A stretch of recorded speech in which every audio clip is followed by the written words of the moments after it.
Hi everyone, welcome to masters online. ఈ వీడియోలో ఇటీవల ఏపీపీఎస్సీ నుండి విడుదలైన డిప్యూటీ డిఓ నోటిఫికేషన్ సంబంధించిన వివరాలని బ్రీఫ్గా మనం డిస్కస్ చేద్దాము. అదేవిధంగా ఈ సిలబస్ సంబంధించిన అనాలిసిస్ అనేది మనం ఒకసారి డిస్కస్ చేద్దాం. ఎందుకంటే అప్లికేషన్స్ అనేది దాదాపు ఎండింగ్ స్టేజ్లోకి వచ్చింది. మరి మన ప్రిపరేషన్ అనేది ఏ విధంగా ఉంది? ఆంధ్రప్రదేశ్లో చాలా రోజుల తర్వాత నోటిఫికేషన్ రావడం జరిగింది. చాలా రోజులు అన్నది వాస్తవానికి. So after a long time means 2008లో నేను డిప్యూటీ డిఓ నోటిఫికేషన్ సంబంధించి ఎగ్జామ్ నేను అటెంప్ట్ చేయడం జరిగింది, అప్పుడు ఉమ్మడి ఏపీలో. సో దాని తర్వాత మళ్ళీ డిప్యూటీ డిఓ నోటిఫికేషన్ అని రాలేదు. ఎందుకు నేను చెప్తున్నానంటే, ఎందుకు నేను ఇక్కడ స్ట్రెస్ చేసి చెప్తున్నానంటే, సో ఇది ఒక వండర్ఫుల్ నోటిఫికేషన్. సో ఎందుకంటే పీజీ అండ్ బీఎడ్ ఏదైనా సబ్జెక్టుతో పీజీ చేసి బీఎడ్ చేసిన వాళ్ళు కంపల్సరీగా డిఎస్సి ప్రిపేర్ అయి ఉంటారు. స్కూల్ అసిస్టెంట్ డిఎస్సి ప్రిపేర్ అయి ఉంటారు. ఇంకా సంబంధించి ఇంకేదైనా అంటే ఆ గురుకులాలకు సంబంధించిన వాటికి కూడా పోటీ పరీక్షలో ప్రిపేర్ అవుతుంటారు. కాబట్టి అలాంటి వారికి ఇది ఒక బంపర్ ఆఫర్ అనొచ్చు. కాకపోతే పోస్టుల సంఖ్య అనేది ఎప్పుడు కూడా తక్కువనే ఉంటుంది. గతంలో కూడా తక్కువగానే వచ్చినాయి, ఇప్పుడు కూడా తక్కువనే వచ్చినాయి. కానీ ఎవరైతే వర్త్ఫుల్ క్యాండిడేట్స్ ఉంటారో ఇక్కడ ఆ వర్త్ఫుల్ క్యాండిడేట్స్కి ఇది ఒక సువర్ణ అవకాశం అని చెప్తున్నానండి. కంపల్సరీగా కొంచెం ఎఫర్ట్ పెడితే ఇక్కడ మంచి స్కేల్తో మనం ఈ జాబులోకి జాయిన్ అవ్వడానికి చాలా ఛాన్సెస్ ఉంటాయని అయితే నేను కంపల్సరీగా గట్టిగా చెప్తాను. సో కాబట్టి ఇక్కడ మా స్టూడెంట్స్ కోసం ఏపీలో ఏపీపీఎస్సీ గ్రూప్ 2 ప్రిపేర్ అవుతూనే డిప్యూటీ డిఓ నోటిఫికేషన్ మీద దృష్టి పెట్టిన మా స్టూడెంట్స్కి అండ్ సో మిగతా అభ్యర్థులకి చెప్పే విషయం ఏంటంటే ఆ సిలబస్ ఏ విధంగా ఉంది అనేది మనం ఒకసారి పరిశీలిద్దాము. అంతేకాకుండా నోటిఫికేషన్ సంబంధించిన కొన్ని అంశాలు, ఇతర అంశాలను కూడా ఒకసారి బ్రీఫ్గా డిస్కస్ చేద్దాము. ఓకే, దాంట్లో ముందుగా ఏం తీసుకున్నట్టయితే అమ్మ ఇక్కడ ఎందుకు నోటిఫికేషన్ అని నేను మెన్షన్ చేస్తున్నానంటే, ఏ పోటీ పరీక్షకు ప్రిపేర్ అవ్వాల్సిన అభ్యర్థి అయినా కంపల్సరీగా ముందుగా దృష్టి పెట్టాల్సింది నోటిఫికేషన్ మీద. నోటిఫికేషన్లో ప్రతి విషయాన్ని మనం గమనించాలి. తరోగా విశ్లేషించినప్పుడే మనం మిగతా విషయాల మీద అంటే సిలబస్ మీద కాన్సన్ట్రేట్ చేస్తాము. సో నోటిఫికేషన్ పూర్తిగా నీ అవగాహనలో ఉంటే, నీ మైండ్లో ఉంటే, సో నీకు దానికి సంబంధించిన జాబ్ ప్రొఫైల్ మీద 40% అవగాహన వస్తుందండి. అందుకే నేను అందరికీ చెప్తాను, నోటిఫికేషన్ 1కి 3 సార్లు చదవండి అని చెప్తాను. సో దానికి సంబంధించి మరొకసారి మీకు విషయాలు నేను ఇక్కడ డిస్కస్ చేయడం జరిగింది. అమ్మ ఇక్కడ బేసిక్ స్కేల్ తీసుకున్నట్టయితే 61,000 నుండి స్టార్ట్ అవుతుంది. మంచి స్కేల్ ఇది. ఏజ్ వచ్చేసి 18 to 42 ఇయర్స్ అండ్ ఇంకా రిజర్వేషన్ సంబంధించి ఉన్నాయి కాబట్టి. అండ్ ఇక్కడ మరి ఎప్పుడు స్టార్ట్ అయింది అప్లికేషన్? సో 2024 జనవరి 9th రోజున అప్లికేషన్ అనేది ఓపెన్ అయ్యింది. ఎండ్ ఎప్పుడు వచ్చిందండి? 29th 1st 2024. ఎక్కువ టైం ఏమి ఇవ్వలేదు, 20 days టైం ఇచ్చాడు కాబట్టి. సో ఇవాళ మన 23rd, ఇంకొక 6 daysలో అప్లికేషన్ అనేది ఎండ్ అవుతుంది. కాబట్టి జాగ్రత్తగా ఫస్ట్ ఆల్రెడీ ఈ పాటికే మీరు అప్లికేషన్ సబ్మిట్ చేసి ఉండాలి. ఎందుకంటే నోటిఫికేషన్ వచ్చినా ఎర్లీగానే జాబ్ మనకి దరఖాస్తు లేదా అప్లికేషన్ మెన్షన్ చేయాలి. లేట్గా ఇక్కడ డిలే చేయకూడదు ఎప్పుడైనా. ఎందుకంటే లాస్ట్ మూమెంట్లో సర్వర్ బిజీ వచ్చేసి సో నోటిఫికేషన్ మనం అప్లై చేసే అవకాశాన్ని కూడా ఒక్కొక్కసారి కోల్పోవచ్చు. కాబట్టి ఈ పాటికే డిప్యూటీ అభ్యర్థులందరూ ఈ అప్లికేషన్ అప్లై చేసి ఉంటారు. ఇక నెక్స్ట్ తీసుకున్నట్టయితే అమ్మ గమనించండి. సో మీకు క్వాలిఫికేషన్స్ ఆల్రెడీ చూసి ఉంటారు. ఏంటి ఇక్కడ ఎడ్యుకేషనల్ క్వాలిఫికేషన్ మనం గమనించినట్టయితే, so a first or second class post graduate degree in any one of the subject suitable for admission into the BEd course. ఓకేనా? సో కాబట్టి పీజీ ఏ సబ్జెక్ట్ తోటైనా పాస్ అయినా, ఫస్ట్ ఆర్ సెకండ్ క్లాస్తో pass అయినా compulsory BEd అనేది ఉండాలి ఇక్కడ. సో బీఈడి చేసిన వాళ్ళకి మంచి అవకాశం ఇది. కాబట్టి ఎవరైతే deputy DEO notification, deputy DO job కోసం వెయిట్ చేస్తున్నారో వాళ్ళకి ఒక బంపర్ ఆఫర్గా మనము గమనించాలి. ఇక నెక్స్ట్ తీసుకున్నట్టయితే అమ్మ ఇక్కడ మెయిన్గా ఇప్పుడు మనం దృష్టి పెట్టాల్సింది ఏంటి? సిలబస్ మీద. ఈ సిలబస్ ఎన్ని రకాలుగా అడుగుతున్నారు అంటే, ఫస్ట్ చూడండి Annex 2లో scheme of syllabus for the recruitment to the post of deputy educational officer అన్నప్పుడు ఫస్ట్ ఏమన్నాడు అమ్మ ఇక్కడ scheme for the screening test, preliminary stage, ప్రిలిమ్స్లో ఏ విధంగా అడుగుతున్నాడు? Objective type. ప్రిలిమ్స్లో, మెయిన్స్లో ఆబ్జెక్టివ్ టైప్ అంటే గ్రూప్ 2, గ్రూప్ 1 ప్రిలిమ్స్ స్టాండర్డ్లో ఉంటుంది ఇక్కడ. సో నెక్స్ట్ తీసుకున్నట్టయితే ఏం అడుగుతున్నాడు? General studies and mental ability అడుగుతున్నాడు.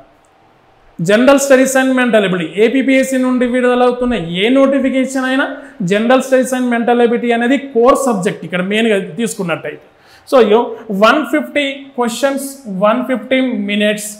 అండ్ తీసుకున్నట్టయితే ఇంకో ముఖ్యమైన విషయం ఏంటంటే అమ్మ ఇక్కడ చూడండి, each wrong answer will be penalised with 1/3 of the marks prescribed for the question. ఇది మనం మైండ్లో పెట్టుకోవాలి, కీప్ ఇన్ మైండ్. అంటే నెగిటివ్ మార్కింగ్ ఉంది. మీరు ఒక విషయం గమనించండి, ఇటీవల ఏపీపీఎస్సీ నుండి విడుదలైన అన్ని నోటిఫికేషన్లలో కూడా కామన్ ఫ్యాక్టర్ ఏంటంటే negative marking.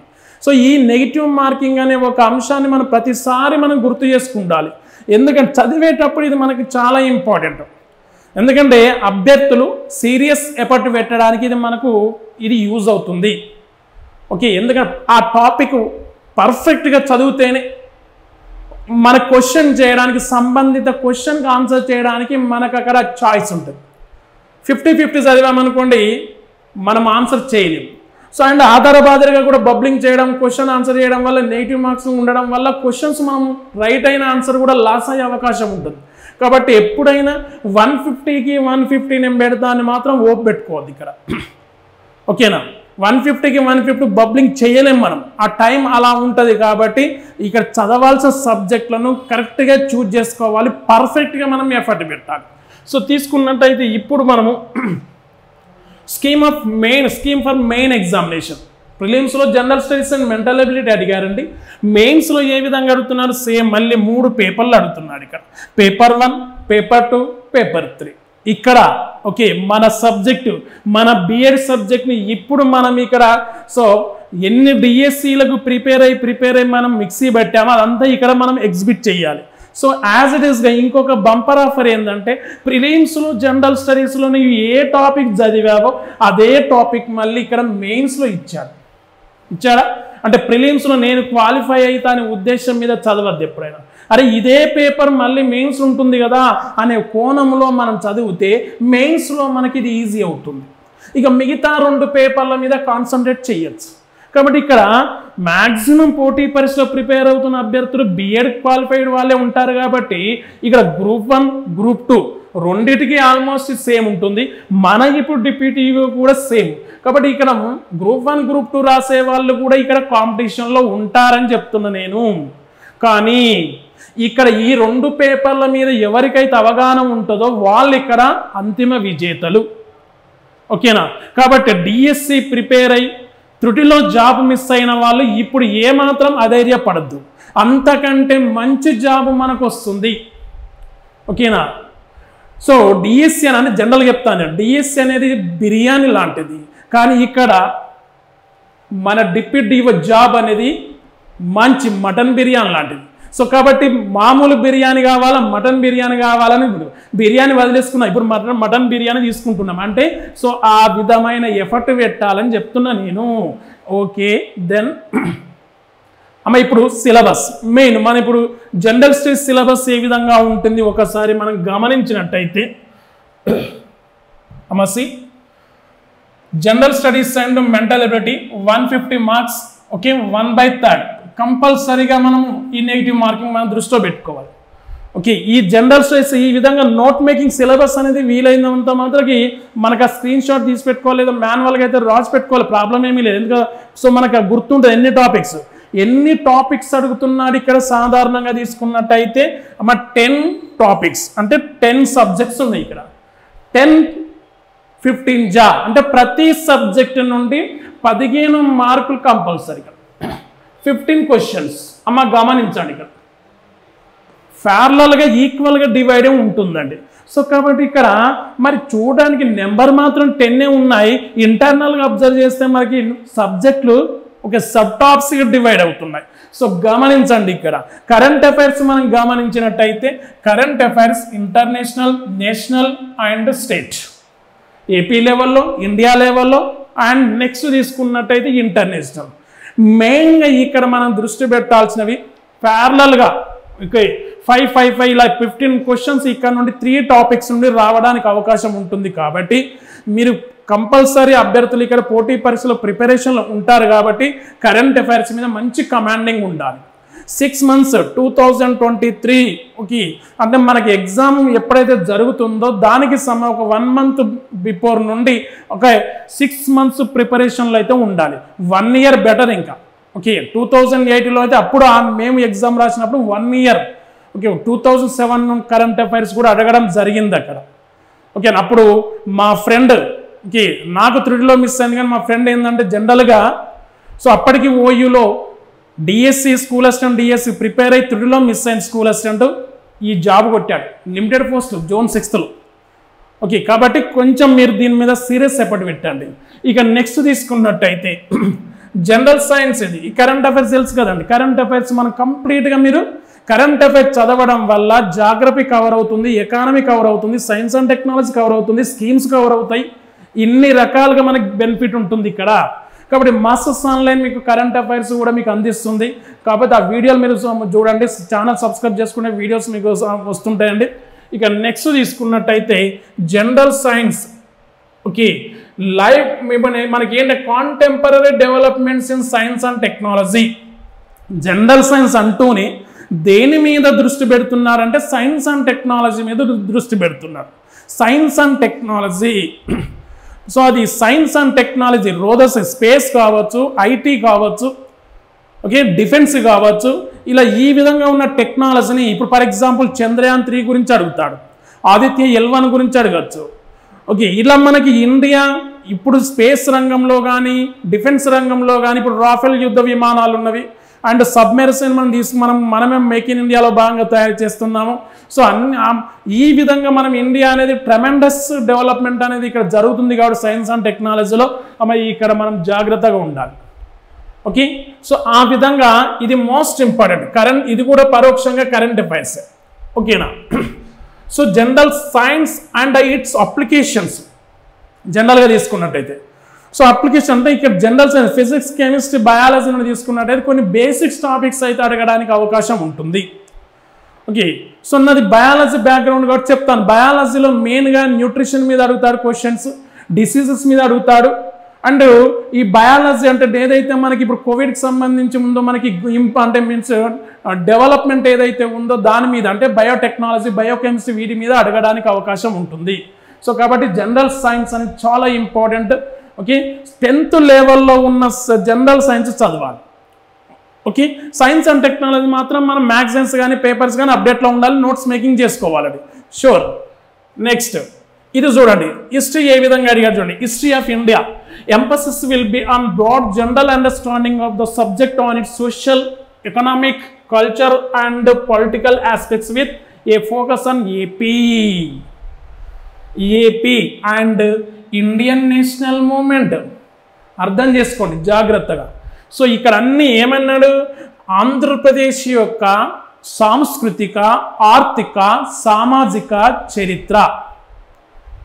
Okay, very very important. Satavahana నుండి స్టార్ట్ చేస్తే నేషనల్ మూమెంట్ వరకు ఉన్న ఏపీ సామాజిక, సాంస్కృతిక, సాంఘిక చరిత్రను మనం అధ్యయనం చేయాలి. మెయిన్లీ శాతవాహనుల నుండి అన్ని రాజవంశాలు జరిగిన సామాజిక పరిస్థితి, ఆ రోజుల్లో ప్రజల పరిస్థితులు, వృత్తుల సంగతి ఏంటి, ఇవన్నీ మనం ఏపీకి మనం చదవాలి. చాలా broad subject AP history. Then next Indian national movement, modern history, European invasion, యూరోపియన్ల రాక నుండి మీరు స్టార్ట్ చేయండి. సో ఆంగ్లో కర్ణాటక యుద్ధాలు కంపల్సరీగా చదవాల్సిందే, ఆంగ్లో మరాఠా యుద్ధాలు చదవాల్సిందే. తర్వాత వచ్చేసి సో మితవాద, అతివాద, గాంధీ యుగం వీటి మీద దృష్టి పెడుతున్నాయి. గవర్నర్ జనరల్స్ అండ్ ఐఎన్సి సమావేశాలు. ఓకే, ఇలా ముఖ్యమైన సందర్భాలు. ఎట్ ద సేమ్ టైం మన ఏపీలో జరిగిన నేషనల్ మూమెంట్లో సందర్భంగా జరిగిన సంఘటనలు, కోటప్పకొండ సంఘటన కానీ, సో నెక్స్ట్ ఇలాంటి చీరాల పేరాల, సో ఇలాంటి అంశాల మీద మనం దృష్టి పెట్టాలి. సో కాబట్టి మీరు ఇండియన్ నేషనల్ మూమెంట్ చదివేటప్పుడు ఏపీని కనెక్ట్ చేయాలి, కంపల్సరీ కనెక్ట్ చేయాలి. ఓకే, ఇది మీకు మంచి స్కోరింగ్ చేసే సబ్జెక్ట్ అండి. రైట్, నెక్స్ట్ ఇప్పుడు మన subject geography of India with focus on Andhra Pradesh. అది కూడా చూడండి, ఆంధ్రప్రదేశ్ జాగ్రఫీ మీదనే ఫోకస్ చేశారు. ఏపీ జాగ్రఫీ, ఏపీ లొకేషన్ నుండి స్టార్ట్ చేస్తే హ్యూమన్ జాగ్రఫీ, ఏపీ జనాభా వరకు మనం చదవాలి. చదువుతూ ఏపీ రిలేటెడ్తో పాటు ఇండియాలో ఫర్ ఎగ్జాంపుల్ ఖనిజ సంపద టాపిక్ ఉంది. ఖనిజ సంపదలో మన ఏపీ అనేది ఆల్మోస్ట్ టాప్ ప్లేస్లో ఉంటుంది. Extraction, mineral extraction. లాస్ట్ మనం నిన్ననే ఒక వీడియో చేసాం మనకి. సో ఖనిజాల వేలంలో మనకి అవార్డు, ఆంధ్రప్రదేశ్కి అవార్డు రావడం జరిగిందని. ఇలా ఖనిజ సంపద కానీ, ఇంకొకటి ఫారెస్ట్, అడవి సహజ ఉద్భిద సంపద 2021 ప్రకారం ఆంధ్రప్రదేశ్ అడవుల అభివృద్ధిలో ఫస్ట్ ప్లేస్లోకి వచ్చింది. అలాంటి అంశాలు. నెక్స్ట్ వచ్చేసి ఇటీవల ప్రధానమంత్రి నరేంద్ర మోడీ గారు పుంగనూరు ఆవులం సంబంధించిన సంరక్షణ బాధ్యత ఓన్గా చూసుకుంటున్నాడు. సో ఈ పుంగనూరు జాతికి సంబంధించిన ఇలాంటి ఇండేంజర్ వాటి మీద దృష్టి పెట్టాలి. ఓకే, ఇలా మనకి ఆంధ్రప్రదేశ్లో ఎలివేటెడ్ అంశాలు చాలా ఉన్నాయి జాగ్రఫీలో, కాబట్టి వాటిని ఫోకస్ చేయండి. కాబట్టి ఇట్లా ఏపీ చదువుతూ ఇప్పుడు నైసర్గిక స్వరూపాలు చదివేటప్పుడు తూర్పు కనుమలు చదువుతాం మనం. ఎక్స్క్లూజివ్ తూర్పు కనుమలు ఏపీలో ఉన్నాయి. తూర్పు కనుమలు భారతదేశంలో ఏ విధంగా విస్తరణ ఉంది అనేది చదవాల్సిన అవసరం ఉంటుంది. సో ఆ విధంగా మీరు దీన్ని geography of India with focus on Andhra Pradesh దీన్ని కంపేర్ చేస్తూ ఇండియాని మీరు యాడ్ చేయండి.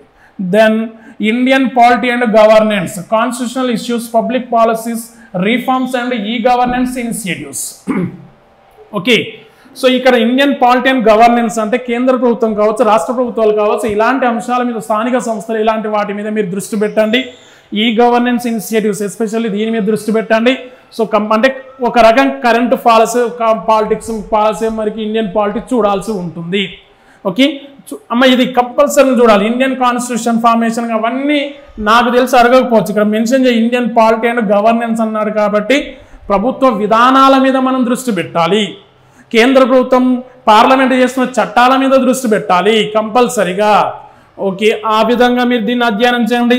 Indian economy and planning, Indian economy and planning. Okay, నీతి ఆయోగ్ కానీ, 5 year ప్లాన్స్ కానీ, సో ఇలాంటి వాటి మీద మీరు దృష్టి పెట్టండి. ఓకే రైట్, ఇది కొంచెం దీన్ని కొంచెం జాగ్రత్తగా గమనించండి. ఇండియన్ ఎకానమీ అండ్ ప్లానింగ్ అనే ప్రణాళికలు చదవండి కంపల్సరీగా. నెక్స్ట్ సస్టైనబుల్ డెవలప్మెంట్ అమ్మ, వెరీ ఇంపార్టెంట్ బర్నింగ్ టాపిక్ ఇది. కరెంట్ అఫైర్స్ రిలేటెడ్గా ఉన్న అంశం. Sustainable development and environmental protection means environmental issues, పర్యావరణ పరిరక్షణ చట్టాలు. మన COP28 ఇటీవల జరిగింది దుబాయ్లో, దానికి సంబంధించిన అంశాలు అడగచ్చు. మనం గ్రీన్ హైడ్రోజన్ మనము సో దాని మీద మన గవర్నమెంట్, సెంట్రల్ గవర్నమెంట్ ఇంట్రెస్ట్ చూపిస్తుంది, దాని గురించి అడగడానికి అవకాశం ఉంటుంది. సో కాబట్టి పర్యావరణ సంరక్షణ, పర్యావరణ చట్టాలు, బయోడైవర్సిటీ ఏరియాలకు సంబంధించి అడగడానికి అవకాశం ఉంటుంది. కాబట్టి geography, general science related subject ఇది కాబట్టి so take care about this. Next తీసుకున్నట్టయితే డిజాస్టర్ మేనేజ్మెంట్ అమ్మ, geography related topic. Okay, vulnerability, దుర్బలత్వం అండ్ నివారణ, ఉపశమనం. Okay, and next remote sensing, GIS అంటే మనకి ఇస్రో సహాయంతో ఆంధ్రప్రదేశ్లో, ఇండియాలో సో మనకి ఇక్కడ ఉపశమన చర్యలు ఏ విధంగా చేపడుతున్నాము అని మనం అధ్యయనం చేయాల్సి ఉంటుంది. Andhra Pradesh vulnerable state, you know very well. Okay, cyclone vulnerable state mainly. Okay, మనకి తరచు ప్రతి సంవత్సరం సైక్లోన్స్ అండ్ వరదలు వస్తూనే ఉంటాయి. కాబట్టి వీటి మీద ఒక ఆఫీసర్గా సో నీవి ఎలాంటి బాధ్యతను కలిగి ఉంటా అని చెప్పడానికి దీన్ని మనం సిలబస్ ఇవ్వడం జరిగింది. కాబట్టి డిజాస్టర్ మేనేజ్మెంట్ చదివేటప్పుడు కాస్త బోర్ అనిపిస్తుంది. కరెంట్ అంశాలు మీరు తీసుకోండి. ఓకే, తీసుకొని only disaster, types of disasters అడగలేదు, గమనించండి. ఇక్కడ టైప్స్ ఆఫ్ డిజాస్టర్స్ అడగలేదు, వల్నరబిలిటీ అన్నాడు. వల్నరబిలిటీ ప్రొఫైల్ అంటే విపత్తులు రావడానికి గల దుర్బలత్వ పరిస్థితులు ఏ విధంగా తోడ్పడతాయి అంటున్నాడు. జనాభా కావచ్చు, పేదరికం కావచ్చు, నిరక్షరాస్యత కావచ్చు, నిర్లక్ష్యం కావచ్చు, ఇవన్నీ వల్నరబిలిటీ ప్రొఫైల్ కిందనే ఉంటాయి. గమనించండి ఇక్కడ మీరు. ఓకే, సో వాటిని ఏ విధంగా ప్రివెంట్ చేయగలగాలి, ఏ విధంగా రిడక్షన్ చేయగలగాలి. సో డిజాస్టర్ మేనేజ్మెంట్ సైకిల్ ఏం చెప్తుంది, మన ఆంధ్రప్రదేశ్లో SDRF ఏ విధంగా వర్క్ చేస్తుంది అనే దాని మీద, డిజాస్టర్ మేనేజ్మెంట్ మీద మీరు ఫోకస్ చేయండి. రైట్, నెక్స్ట్ ఇక మెయిన్గా 9th and 10th exclusively 30 marks. చూడండి, 15 mental ability, exclusively mental ability మీదే 30 మార్కులు వస్తాయి. సో ఇక్కడ లాజికల్ రీజనింగ్, మెయిన్గా logical reasoning, analytical ability and logical interpretation, data interpretation మీద మీరు దృష్టి పెట్టండి. సో కంపల్సరీ మీరు మంచిగా స్కోర్ చేయొచ్చు. ఇక్కడ స్టాట్స్ అనేది చాలా ఈజీగా ఉంటుంది. BEdలో ఆల్రెడీ మనం చేసాం మనం. సో కాబట్టి ఇక్కడ మీకు ప్రాబ్లం ఏమీ కాదని చెప్తున్నాను నేను. సో ఆ విధంగా మీరు దృష్టి పెట్టినట్టయితే మెంటల్ ఎబిలిటీ 30 మార్కులు, అమ్మాయికి current affairs science and technology కలిపి 30 మార్కులు, 60 మార్కులు మీరు కొంచెం ఎఫర్ట్ పెడితే 60 మార్కులు మీ దగ్గర ఉంటాయి. థర్డ్ కేటగిరీ ఏంటి? జాగ్రఫీ రిలేటెడ్గా ఉన్న geography, sustainable development and environmental protection, disaster management 45 to 50 marks geography related area నుండే వస్తుంది చూడండి. ఓకే, 30 ఇవి 45 మార్కులు. అర్థమైందా? మీరు ఈ 3 సబ్జెక్టుల మీద మీరు దృష్టి పెడితే 105 మార్క్స్. 105 మార్క్స్ ఈజీగా 90 స్కోర్ చేయొచ్చు. ఇక్కడ నేను 105కి 105 చేస్తానని చెప్పాను, ఎందుకంటే నెగిటివ్ మార్కింగ్ మన వెంబడి ఉంది. ఓకే, మెడ మీద కత్తి వేలాడుతున్నట్టుగా ఉంటుంది, నువ్వు పెడుతున్నావా నేను పడతా అన్నట్టే ఉంటుంది. కాబట్టి జాగ్రత్తగా ఆన్సర్, కరెక్ట్ క్వశ్చన్ చూసి మనం ఆన్సర్ చేయాల్సి ఉంటుంది, ఆప్షన్ చేయాల్సి ఉంటుంది. ఇటీవల అడుగుతున్న విధానం మనకి ఫ్యూజులు ఎగిరిపోతున్నాయి. ఇంకా క్వశ్చన్స్, ఓ క్వశ్చన్ ఇస్తాడు, క్వశ్చన్ ఇచ్చేసి సో కింది వాటిలో ఎన్ని జతలు సరైనవి అంటున్నాడు. అక్కడ డిఫరెంట్ క్వశ్చన్ స్ట్రాటజీ మొత్తం మారిపోయింది. కాబట్టి అభ్యర్థులారా జాగ్రత్తగా మనం చెయ్యాలి. భయం ఉండాలి చదివేటప్పుడు, భయం ఉంటే బాధ్యతగా మనం చదువుతాం. జాబు కొట్టాలి అనే ఒక క్రాచ్ ఉండాలి కంపల్సరీ. అలా ఉంటేనే మనం ఇక్కడ చదవగలుగుతాం. ఎందుకంటే ఇప్పుడు ఎలక్షన్ మూమెంట్లో మన నోటిఫికేషన్లు వస్తున్నాయి కాబట్టి ఇది ఒక మంచి సువర్ణ అవకాశం. తర్వాత మళ్ళీ మీరు వెయిట్ చేయాల్సి ఉంటుంది. స్టేట్ లెవెల్లో ఏ విధంగా నోటిఫికేషన్లు వస్తున్నాయో మీరు గమనిస్తున్నారు, మనకి ఎంత గ్యాప్ ఉందో గమనిస్తున్నారు.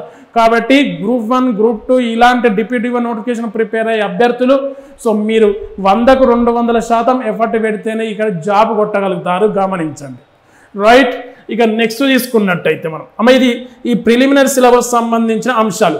ఓన్లీ ప్రిలిమినరీని క్వాలిఫై అయితే చాలు అని దృష్టిలో చదవకండి, ఎందుకంటే same as it is syllabus మెయిన్స్లో మళ్ళీ ఫస్ట్ పేపర్ అదే.